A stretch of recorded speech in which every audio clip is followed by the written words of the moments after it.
Selamat datang di Wacana.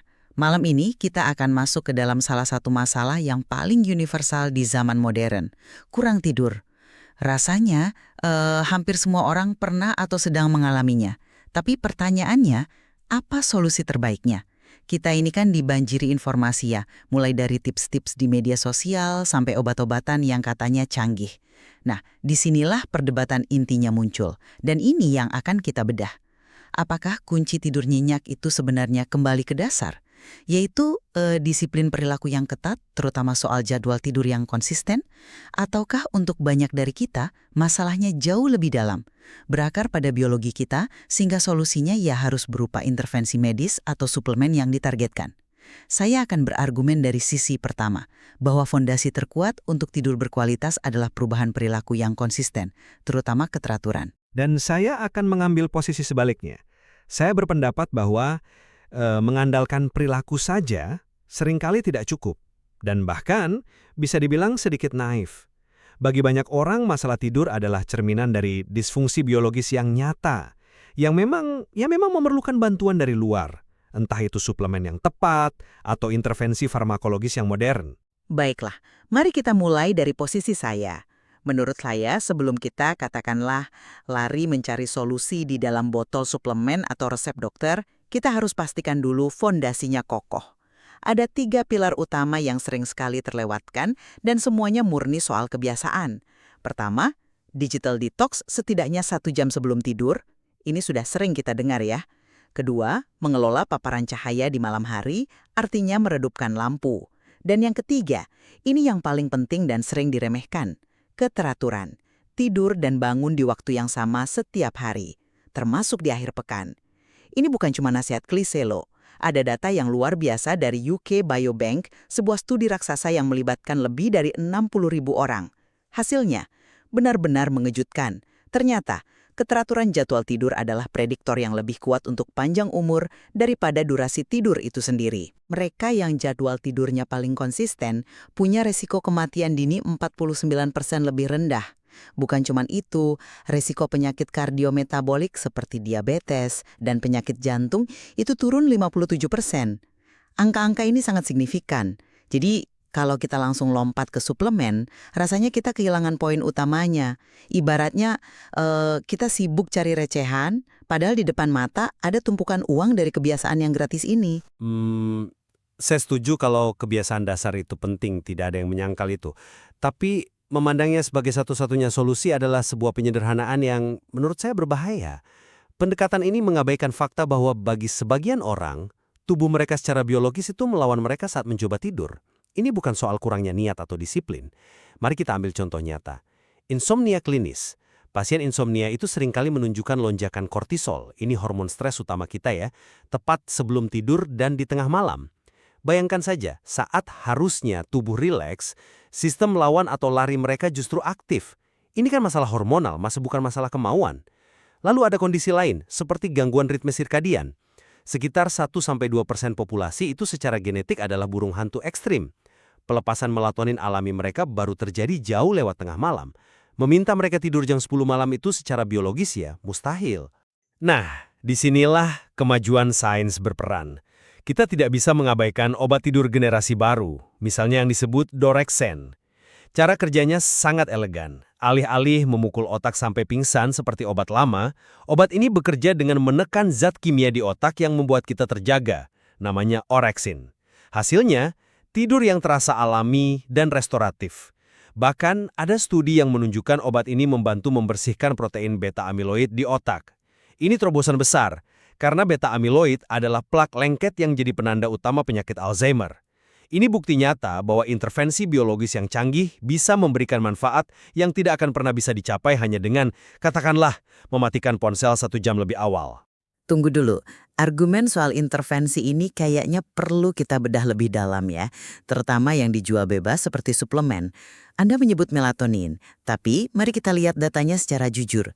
Sebuah meta-analisis besar menunjukkan bahwa suplemen melatonin itu rata-rata hanya mempercepat waktu tidur sekitar 3,4 menit, 3,5 menit. Manfaatnya baru terasa signifikan untuk kasus yang sangat spesifik, seperti mengatasi jet lag, bukan untuk masalah tidur kronis sehari-hari. Lalu soal magnesium, memang suplemen suplemen ini sangat populer. Tapi ada masalah besar. Sebagian besar bentuk magnesium yang dijual di pasaran tidak bisa menembus sawar darah otak. Bayangkan sawar darah otak ini seperti penjaga keamanan yang super ketat untuk otak kita. Ia punya daftar tamu yang sangat eksklusif dan hanya zat-zat tertentu yang diizinkan masuk. Nah, kebanyakan suplemen magnesium tidak punya tiket VIP untuk melewatinya. Jadi kalaupun ada efek relaksasi, itu lebih karena efeknya pada otot di seluruh tubuh, bukan langsung ke otak. Kita juga tidak bisa menutup mata pada risikonya. Di Amerika Serikat dalam 10 tahun terakhir, laporan overdosis melatonin pada anak-anak itu peningkatannya sampai 503%. Ini bukan main-main, artinya kita terlalu gampang memberikan solusi instan tanpa memahami mekanismenya secara penuh. Tapi saya melihatnya dari sudut pandang yang berbeda. Anda mengambil contoh yang paling umum dan menyimpulkan semuanya tidak efektif. Padahal, kuncinya adalah spesifisitas. Tentu saja tidak semua magnesium sama seperti tidak semua mobil sama kan? Ada bentuk-bentuk yang lebih baru dan dirancang khusus, seperti magnesium L-threonate, yang dalam studi awal menunjukkan kemampuan menembus sawar darah otak itu. Penelitiannya memang masih berkembang, tapi ini menunjukkan bahwa sains terus mencari solusi yang lebih baik. Tapi mari kita geser ke poin yang lebih penting, yaitu soal kortisol yang saya sebutkan tadi. Ini adalah inti dari fenomena yang dialami banyak orang. Lelah tapi gelisah. Badan sudah capek, tapi pikiran terus berputar dan tidak bisa tenang. Ini adalah tanda klasik dari sistem saraf simpatik, sistem lawan atau lari kita, yang terlalu aktif di malam hari. Nah, ini masalah biologis murni. Dan ada intervensi yang bisa menargetkan ini secara langsung. Suplemen seperti ashwagandha misalnya, telah terbukti dalam beberapa studi klinis dapat membantu menurunkan kadar kortisol. Ini bukan placebo. Ini adalah upaya untuk menenangkan sistem biologis yang sedang macet di mode siaga tinggi.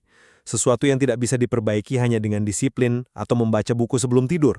Ini tentang mengatasi akar masalah hormonalnya. Saya paham logikanya, yaitu menargetkan akar masalah biologis.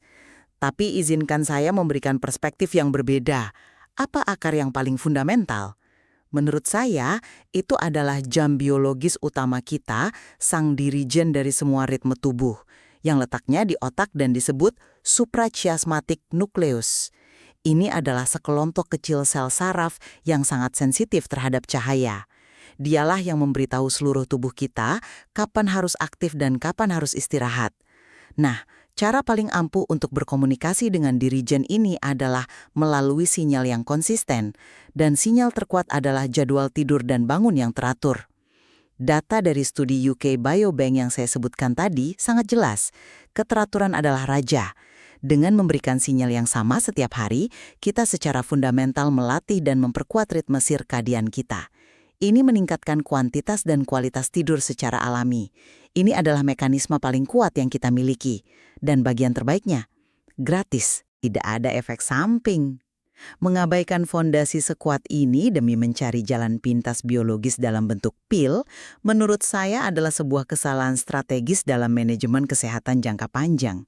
Ini seperti mencoba memperbaiki atap rumah yang bocor, padahal fondasinya miring.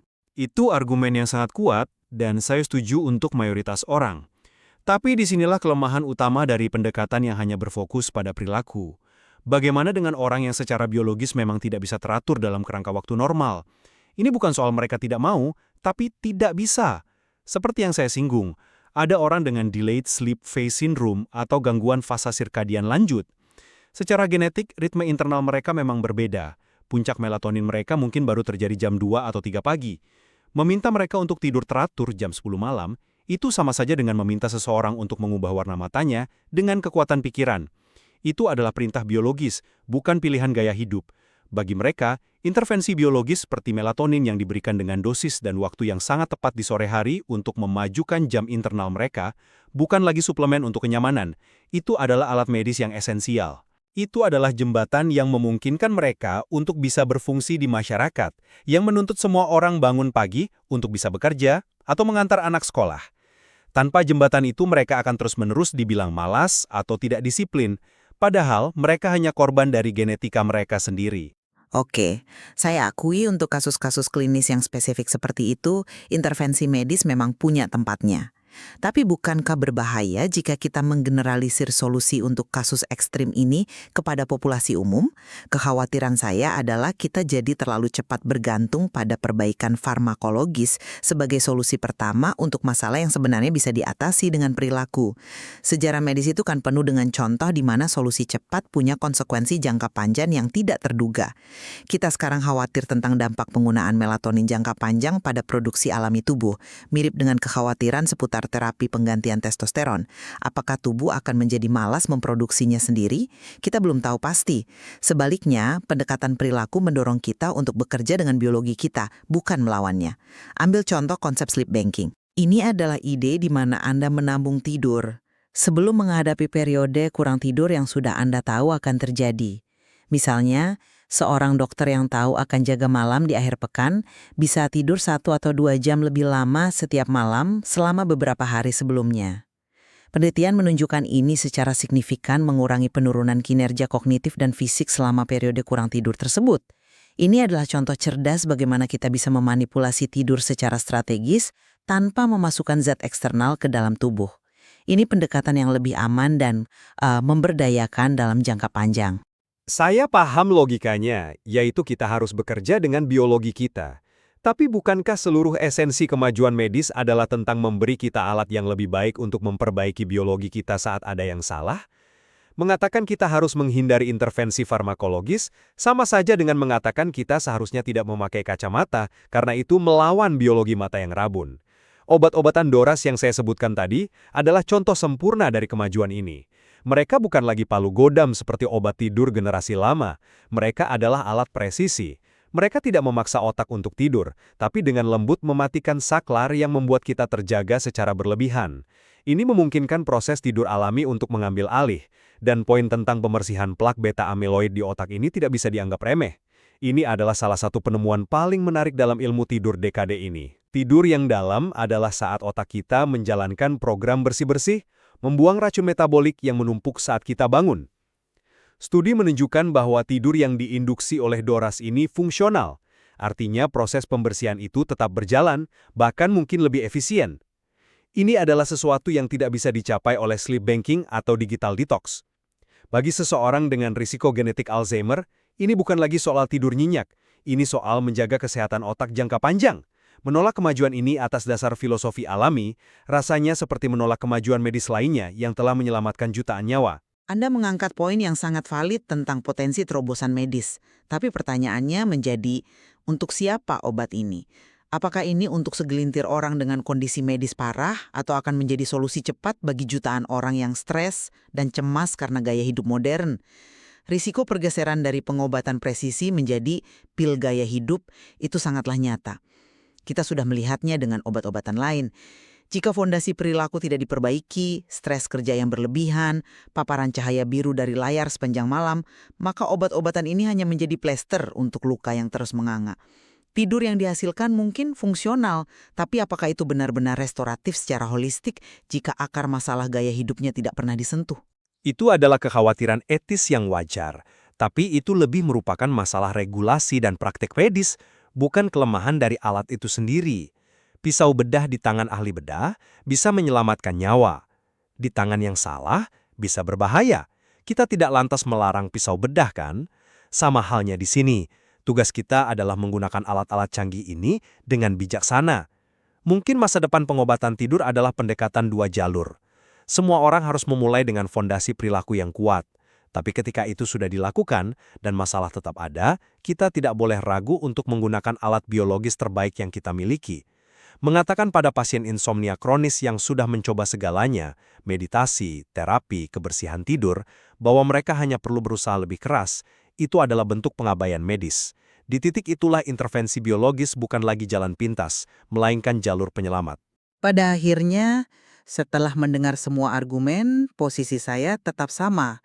Bukti terkuat, terutama untuk mayoritas populasi, mengarah pada kekuatan kebiasaan yang konsisten. Membangun fondasi tidur yang kokoh melalui keteraturan, manajemen cahaya, dan kebersihan digital adalah strategi yang paling andal, paling aman, dan paling berkelanjutan. Intervensi lain, baik itu suplemen maupun farmakologi canggih, harusnya dilihat sebagai alat sekunder atau tersier, alat pendukung yang sangat berguna untuk kasus-kasus medis spesifik yang terdiagnosis, tapi bukan pengganti dari dasar-dasar yang esensial. Saya setuju bahwa dasar-dasar itu tidak bisa diabaikan. Tapi kesimpulan saya berbeda. Kita tidak boleh menutup mata terhadap kemajuan luar biasa dalam ilmu tidur yang mengungkap akar biologis dari begitu banyak masalah tidur. Bagi mereka yang benar-benar berjuang karena kondisi hormonal, genetik, atau neurologis, solusi biologis yang ditargetkan adalah sebuah anugerah. Dari suplemen yang dipilih secara cermat hingga farmakologi generasi baru, ini menawarkan harapan dan bantuan nyata yang tidak akan pernah bisa dicapai hanya dengan disiplin dan kemauan keras mata. Mengabaikan ini berarti membiarkan banyak orang menderita dalam diam. Jelas, tidak ada satu resep tunggal yang cocok untuk semua orang. Diskusi kita malam ini menyoroti betapa kompleksnya tidur itu sendiri. Ada tegangan yang nyata antara pendekatan perilaku yang memberdayakan dan intervensi biologis yang presisi. Mungkin jalan keluarnya bukan memilih satu dan membuang yang lain, melainkan memahami kapan dan untuk siapa masing-masing pendekatan paling sesuai. Ini mendorong kita untuk melihat lebih dalam pada materi yang ada untuk menemukan keseimbangan yang tepat bagi kondisi unik kita masing-masing.